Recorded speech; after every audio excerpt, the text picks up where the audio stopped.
السلام علیکم پیارے دوستوں، امید ہے کہ آپ سب خیریت سے ہوں گے۔ میں ہوں آپ کی رائٹر فائزہ شیخ اور آج حاضر ہوئی ہوں دلدار مسیحائے دل کے قسط نمبر 1 کے ساتھ۔ یہ منظر شاہ ہاؤس کا ہے۔ شاہ ہاؤس رنگ برنگی برقی کمکموں سے آراستہ تھا۔ مخروطی چھت کو ان ننھی منھی لائٹ سے اس طرح آراستہ کیا گیا تھا کہ لگ رہا تھا روشنیوں کا کوئی آبشار نیچے تک بہہ رہا ہو۔ باہر موجود ناریل کے بڑے سے درخت پر بھی پتوں کے بیچ رنگ برنگے چھوٹے چھوٹے بلب جگمگاتے ہوئے پھول لگ رہے تھے۔ پورا شاہ ہاؤس اس قدر جگر جگر کر رہا تھا کہ پورا گاؤں جگمگا اٹھا تھا۔ راہداری میں بھی روشنی کا اچھا اور خوبصورت انتظام کیا گیا تھا۔ مووی والے بھی اپنی لائٹ سے رات کو دن بنانے میں کوئی کسر نہیں چھوڑ رہے تھے۔ ہلکی ہلکی خنک ہوا میں باربیکیو کی اشتہا خیز مہک ہر سو پھیل رہی تھی۔ کہیں گرما گرم کچوریوں کی خوشبو اٹھ رہی تھی تو کہیں مٹھائیوں کی سوندھی سوندھی خوشبو مٹھاس بکھیر رہی تھی۔ اس قدر پر لطف انتظام آج دلاور شاہ کی چھوٹی بیٹی صنم کی بارات کی خوشی میں کیا گیا تھا۔ بارات آنے میں ابھی تھوڑا ٹائم تھا لیکن ہلچل عروج پر تھی۔ ایک افراتفری تھی جو ختم ہونے کا نام ہی نہیں لے رہی تھی۔ مہمان بھی آنا شروع ہو چکے تھے۔ ماحول میں ہنسی مذاق اور کہکہوں کا سنگم فضا کو مزید خوشگوار بنا رہا تھا۔ یہ سارا اہتمام تو آج کل ہال اور میرج لان میں کیا جاتا ہے، لیکن دلاور شاہ کی لاڈلی بیٹی کی شادی تھی۔ وہ چاہتے تھے کہ صنم ان کے گھر سے رخصت ہو تاکہ رات گئے تک رخصتی کے بعد ان کے دل میں ویرانی نہ آئے۔ صنم ان کے جگر کا ٹکڑا تو تھی ہی لیکن ان کی لاج دلاری بھی تھی، اس لیے سارا انتظام شاہ ہاؤس میں ہی کر لیا گیا تھا۔ 3 دن پہلے مایوں کی تقریب بھی اپنے انجام کو پہنچی تھی۔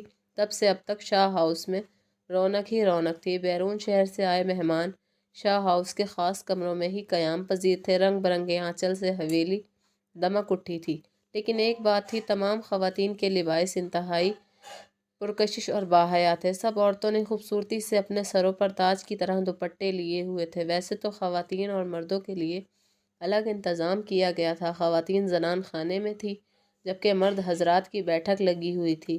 باوردی بیرے ان سب کو ان کی پسندیدہ مشروب سرو کر رہے تھے۔ کسی شے کی کمی نہ تھی، ہر شے کی فراوانی تھی۔ بس ایک بے اطمینانی تھی تو ماں کے دل میں جس نے ذہن و روح کو عفریت کا شکار کر دیا تھا۔ ہر طریقے سے آراستہ اور پیراستہ ہو کر بھی بہت مضمحل اور دل گرفتہ بیٹھی تھی۔ بظاہر دنیا والوں کو دکھانے کے لیے ہنس بول بھی رہی تھی اور موقع کی مناسبت سے تیار بھی ہو گئی تھی۔ بار بار نظریں صنم کے کمرے کی طرف جا رہی تھیں۔ یہ ساری رونقیں اور کہکہے بس ایک خدشے کا شکار نظر آ رہے تھے۔ کچھ یہی حال ان کی ماں منیبہ بیگم کا بھی تھا۔ وہ بھی بظاہر مہمانوں سے خوش دلی سے مل رہی تھی، مگر جو دل میں دھڑکا لگا بیٹھا تھا اسے تو اپنے شوہر سے بھی نہیں کہہ سکتی تھی کہ فوراً ان کی طرف سے سوتیلے پن کا لقب ملتا۔ منیبہ دلاور صاحب کی پہلی بیوی اور ماہا ان کی بیٹی تھی۔ ایک سکون کے عالم میں شب و روز گزر رہے تھے۔ دلاور صاحب کی سخت طبیعت کے باوجود منیبہ کے مزاج کا ٹھہراؤ زندگی کو بآسانی گزارنے میں سہل کر گیا تھا۔ ماہا اکلوتی اولاد تھی، اس کے بعد کچھ پیچیدگیوں کی وجہ سے وہ دوبارہ ماں بننے کے قابل نہ رہیں، لیکن دلاور صاحب کی بیٹی کی خواہش نے اور ان کے رنگین مزاجی نے انہیں کسی باہر کی عورت کا ایسا اسیر بنایا کہ وہ انہیں بہا کر لے آئے۔ منیبہ بے بسی سے شوخ و چنچل سی لڑکی کو فاتحانہ انداز میں مسکراتی دیکھتی رہ گئیں، جو ایک انداز دلبرانہ سے دلاور شاہ کا بازو تھامے اپنے آگے ایک مجبور عورت اور 2 سالہ بچی کو دیکھ رہی تھی۔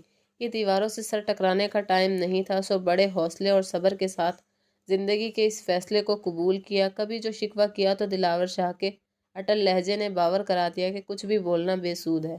تمہیں برابر کا حق ملے گا، کوئی کوتاہی ہوئی تب واویلا کرنا، بس کائنات سے دو بدو کوئی سوال جواب نہ کرنا۔ اب اس سے آگے وہ کہہ بھی کیا سکتی تھیں جب خوشبوؤں میں بسی کائنات ان کے سامنے بیٹھے دلاور صاحب کے ساتھ بلند و بانگ کہکے لگا رہی ہوتی، اور اس کا انداز اور وضع قطعی کچھ الگ تھا، مرد کو اپنی مٹھی میں کر لینے والا۔ سو منیبہ بیگم بے بس پنچھی کی طرح بس پھڑپھڑا کر رہ گئیں۔ دلاور شاہ کو ہوش تو تب آیا جب 2 ماہ کی بچی کو ان کے حوالے کر کے 2 ٹوک جواب دے کر رخصتی کا پروانہ طلب کر رہی تھی۔ دانش میری پہلی محبت تھا، کچھ وجوہات کی بنا پر مجھ سے شادی نہ کر سکا، لیکن اب وہ مجھ سے شادی کرنا چاہتا ہے۔ برائے مہربانی مجھے اس نام نہاد رشتے سے آزاد کریں اور مجھے آپ کی اولاد سے بھی کوئی سروکار نہیں ہے، اسے بھی اپنے پاس رکھیں، مجھے میری غلطی پر معاف کیجیے گا۔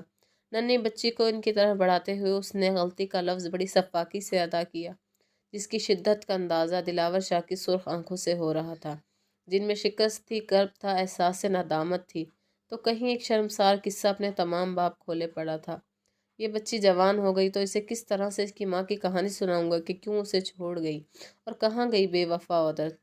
جاتے وقت بس یہی ایک سوال انہوں نے خون فشاں ہوتی آنکھوں سے کیا تھا، یہ تمہاری اولاد ہے، تمہارا خون ہے، تم اس کی پرورش دار ہو، اگر تم وفادار ہوتے تو منیبہ اور مہا سے بھی وفا کرتے۔ وہ تمسخر اڑانے لگی، اب دیکھنا یہی ہے اس بچی کے ساتھ کتنی وفا کرتے ہو۔ ذرا سی بھی اس سے محبت ہوگی نا تو اسے احساس ہی نہیں دلاؤ گے کہ اس کی ماں کوئی اور تھی، اور نہ ہی ماں اور اس کے بیچ کوئی فرق رکھو گے۔ غدار عورت، اولاد کو کبھی یوں بھی کوئی چھوڑ کر جاتا ہے؟ ارے اولاد کے لیے تو دنیا ایک طرف ہو جاتی ہے، آخر دکھا دی نا اپنی گھٹیا اصلیت۔ تم کرو محبت اس سے، میں جذباتیت میں اپنے ارمانوں کا گلا نہیں گھونٹ سکتی۔ دانش واپس آ گیا ہے میرے تمام خوابوں کی تعبیر بن کر۔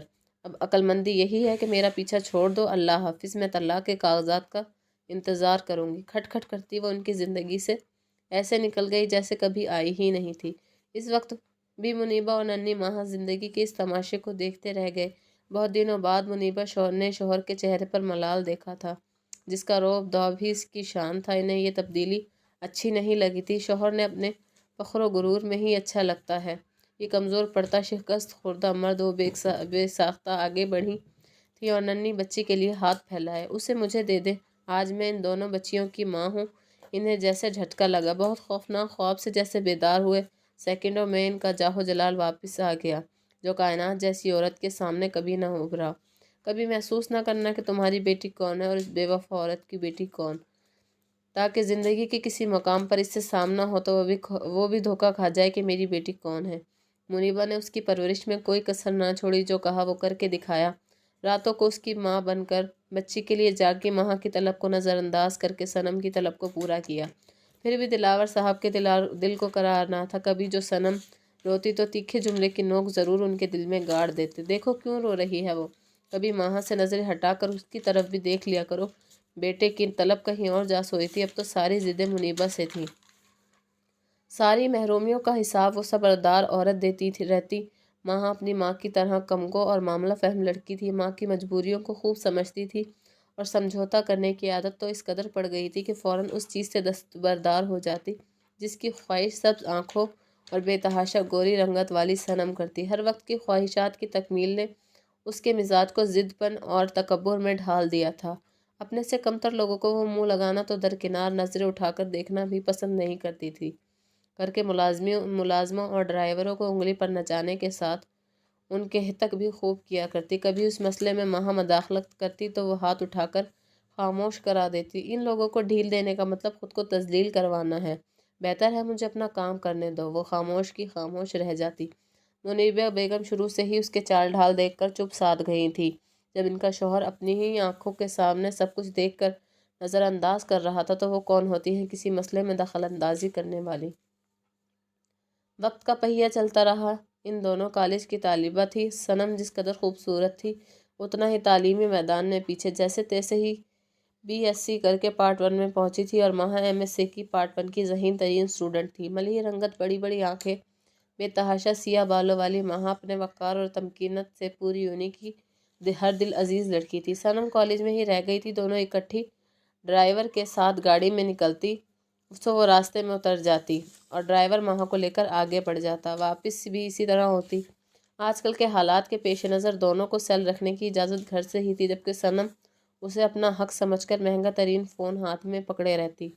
گزرے وقت کے ساتھ ایک حادثہ یہ ہوا کہ صنم کو ایک دن منیبہ بیگم اور دلاور شاہ کی گفتگو سے پتہ لگ گیا کہ وہ منیبہ بیگم کی بیٹی نہیں ہے اور ماہا کی بہن نہیں ہے۔ فک ہوتے چہرے سمیت دھڑ سے اندر داخل ہو گئی، جہاں دلاور صاحب منیبہ بیگم کو کھری کھری سنا رہے تھے۔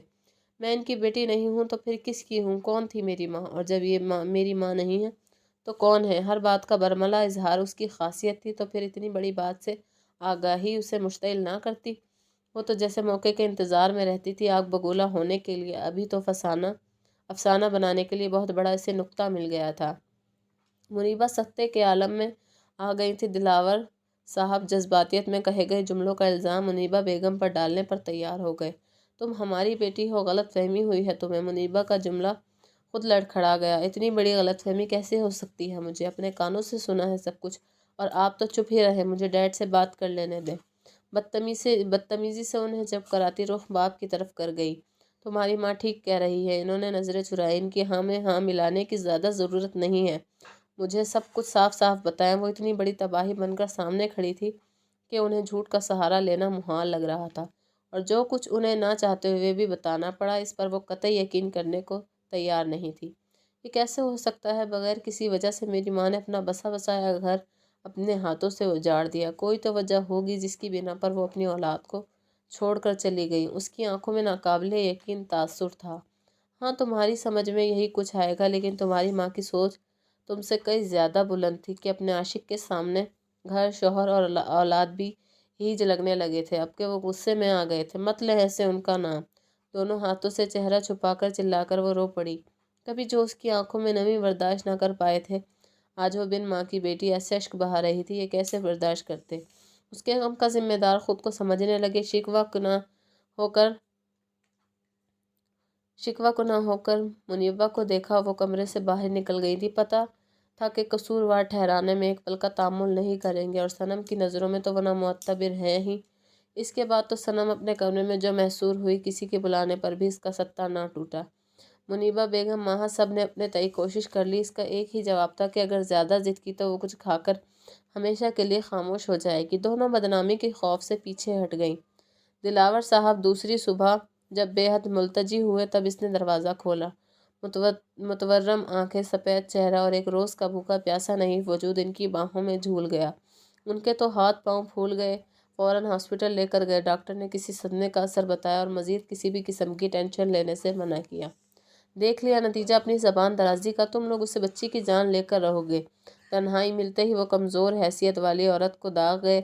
منیبہ بیگم خالی خالی نظروں سے محض دیکھتی رہ گئی۔ Please guys comment and like ضرور کیجیے، اور میرے اس چینل کو سبسکرائب کرنا نہ بھولیں۔ اب آتے ہیں دوسری ایپیسوڈ کی طرف، تو دوسری ایپیسوڈ سٹارٹ کرتے ہیں۔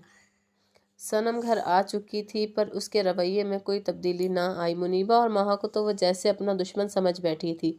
اس کی نظر میں اس کی ماں پاک باز تھی، کن کے ساتھ منیبہ اور دلاور صاحب نے ظلم کیا تھا۔ صنم اپنے کمرے میں جہازی سائیڈ بیڈ پر آنکھیں موندے پڑی تھی جب دلاور صاحب روم میں آئے۔ آہٹ پا کر صنم نے اپنے سرخ آنکھوں سے دروازے کی طرف دیکھا، جہاں دلاور صاحب بکھرے حلیے میں ہاتھ میں کھانے کی ٹرے لیے اس کے پاس چلے آ رہے تھے۔ وہ سمجھ رہے تھے اس کی نفسیات کو وہ ذہنی طور پر بے حد ڈسٹرب ہو کر رہ گئی تھی۔ ایسے میں کسی اپنے کی توجہ اسے پرسکون کر سکتی تھی۔ دلاور صاحب نے اس کے ساتھ جگہ بنائی اور ٹرے اٹھا کر سائڈ ٹیبل پر رکھی۔ صنم بے تاثر چہرہ لیے لیٹی رہی، اور یہی بات دلاور صاحب کے دل کو چاک کر گئی۔ دلاور صاحب نے ہولے سے صنم کا ہاتھ تھاما اور اسے ساری آپ بیتی بتانے لگے۔ آخر میں بولے تو ان کی آواز انتہائی سرد تھی۔ جس عورت نے تمہیں اپنی اولاد مانا ہی نہ ہو، اس کے لیے یہ آنسو، یہ لغزشیں؟ اگر تم ہم سب سے ناراض ہو تو ٹھیک ہے، لیکن ایک بات یاد رکھنا، محبت بہت ظالم ہوتی ہے، آپ سے کچھ بھی کرا لیتی ہے۔ میں بھی تمہاری ماں کی فریبی محبت میں بہک گیا تھا، جس کا خمیازہ اب تک تمہاری بے رخی کی صورت میں بھگت رہا ہوں۔ میرا روم روم گواہ ہے کہ کبھی تمہاری ماں کے ساتھ زیادتی نہیں کی، بلکہ اس بے وفا عورت کی وجہ سے ہمیشہ منیبہ اور ماہا کی حق تلفی کی۔ یہی خدا کا انصاف تھا۔ میرے لیے تمہارا ہر فیصلہ مجھے قبول ہے، پر دھیان رہے، نہ ہی میں پہلے والا دلاور شاہ ہوں اور نہ ہی اب معاف کرنے کا قائل ہوں۔ تمہارا ہر نخرہ سر آنکھوں پر اگر بغاوت پر اتر آئی تو بھول جانا کہ دلاور شاہ تمہارا باپ تھا۔ صنم دم سادے ان کی باتیں ساری رویداد سن رہی تھی جب وہ بنا کچھ بولے روم سے باہر نکل گئے۔ صنم کو اپنے باپ کا یہ سرد انداز ایک آنکھ نہیں بھایا تھا۔ اسے لگا یہ سب بھی منیبہ بیگم نے ہی ان کو سکھایا ہوگا، ورنہ وہ کبھی ایسا نہ کرتے۔ صنم کا غصے سے برا حال تھا۔ کیا سوچ کر وہ ماں بیٹی یہ سب کر رہی ہیں؟ اگر میں نے بھی ان کا سکون برباد نہ کیا تو میرا نام بھی صنم نہیں۔ صنم کا غصے سے برا حال تھا۔ کیا سوچ کر وہ ماں بیٹی یہ سب کر رہی ہیں؟ اگر میں نے بھی ان کا سکون برباد نہ کیا تو میرا نام بھی صنم نہیں۔ صنم اپنے دل میں حسد اور جلن کے پلتے جذبوں کے تحت مصمم ارادہ بناتے ہوئے بولی، اور زہر مار کر سائیڈ رکھی ٹرے اٹھا کر کھانا کھانے لگی۔ اسے آج بھی یاد تھا کہ کیسے اس نے ماہا سے اس کا کمرہ چھینا تھا۔ ماہا شروع سے ہی بے حد خاموش طبیعت کی مالک تھی۔ ماہا نے اپنی ماں کی منتیں کر کے اپنا روم ڈیکوریٹ کروایا۔ وہ روم ہر آسائش پر تو نہیں، پر دکھنے میں بے حد شاندار تھا۔ یہ بھی منیبہ بیگم کی سلیقہ شعاری تھی۔ روم میں ایک سنگل بیڈ جس پر گلابی خوبصورت سی چادر، ہلکے گلابی کرٹنز اور پنک ہی وال پینٹس کی گئی تھی۔ ماہا اپنے روم بے حد صاف رکھتی تھی، پر ماہا کی خوشی بھی اس سے کہاں برداشت تھی۔ صنم نے 2 جھوٹے آنسو بہائے اور دلاور صاحب نے اس کا سامان بغیر ماہا کی مرضی کے اس کے روم میں شفٹ کروا دیا۔ اسی طرح صنم کا رعب ماہا پر دن بدن بڑھتا رہا۔ وہ ہر چیز جو ماہا کو حاصل ہوتی وہ چھین لیتی، چاہے اس کے لیے اسے کسی بھی حد تک کیوں نہ جانا پڑے۔ صنم کی خود غرضی اب نہ جانے کیا قیامت ڈھانے والی تھی۔ کرتے کیا ہو؟ دلاور شاہ نے اپنے سامنے بیٹھے خوبصورت نوجوان سے پوچھا۔ سر، بزنس مینجمنٹ کورس کیا ہے اور 5 منتھ کا ایکسپیرینس ہے مجھے۔ اس جاب کی بے حد ضرورت ہے سر، یہ رہی میری سی وی۔ نوجوان انتہائی مؤدبانہ انداز میں بولا، وہ اپنی فائل دلاور صاحب کے سامنے کرتے ہوئے۔ دلاور صاحب نے اس کی سی وی دیکھی تو امپریس ہوئے بنا نہ رہ سکے، وہ واقعی اس جاب کے قابل تھا۔ دلاور صاحب نے اس کے ہر انداز کو نوٹ کرتے ہوئے سنجیدگی سے بولے، میری ریکوائرمنٹ تو تم پڑھ ہی چکے ہوگے اور ایگریمنٹ سے بھی بخوبی واقف ہوگے۔ مجھے تم جیسے ہی اعتماد لوگوں کی ضرورت ہے، لیکن خیال رہے مجھے جھوٹ سے سخت نفرت ہے۔ دلاور صاحب سنجیدگی سے بولے تو نوجوان نے خوش ہو کر ان سے ہاتھ ملایا اور فوراً کانٹریکٹ سائن کر دیا۔ دلاور صاحب نے اسے مبارکباد دی اور لیپ ٹاپ پر جھک گئے۔ بتاؤ کہاں ہے تمہاری بہن؟ بتاؤ، ورنہ آج تمہاری یہ نازک سی جان مجھے برداشت نہیں کر پائے گی۔ روز اتنی تکلیف برداشت کرتی ہو اور پھر بھی ڈھیٹوں کی طرح منہ بند رکھتی ہو۔ ہا ہا ہا، اب سمجھ آ رہا ہے، یقیناً تمہارا بھی تمہاری بہن کی طرح کوئی عاشق ہوگا جس سے کئی وعدے کیے ہوں گے، پر تمہاری قسمت میں درمیان میں آ گیا، ورنہ ویسے کیا نام تھا اس عاشق نامدار کا؟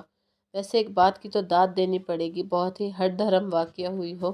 تمہاری نس نس میں زہر بھرا ہے اور منہ پر اف نہیں، پر ڈونٹ وری ڈارلنگ، تمہارا منہ کھلوانے کے اور بھی راستے ہیں۔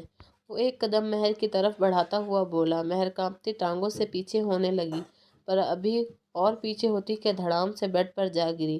اس کے گرنے پر جہاں سامنے کھڑے شخص کو تبسخر بھری مسکراہٹ سجانے پر مجبور کیا، وہیں اس کے لفظوں کے نچتر مہر کا کلیجہ چاک کرنے لگے۔ اتنا تو گر چکی ہو اور کتنا گرو گی؟ ویسے آپس کی بات ہے، بتاؤں؟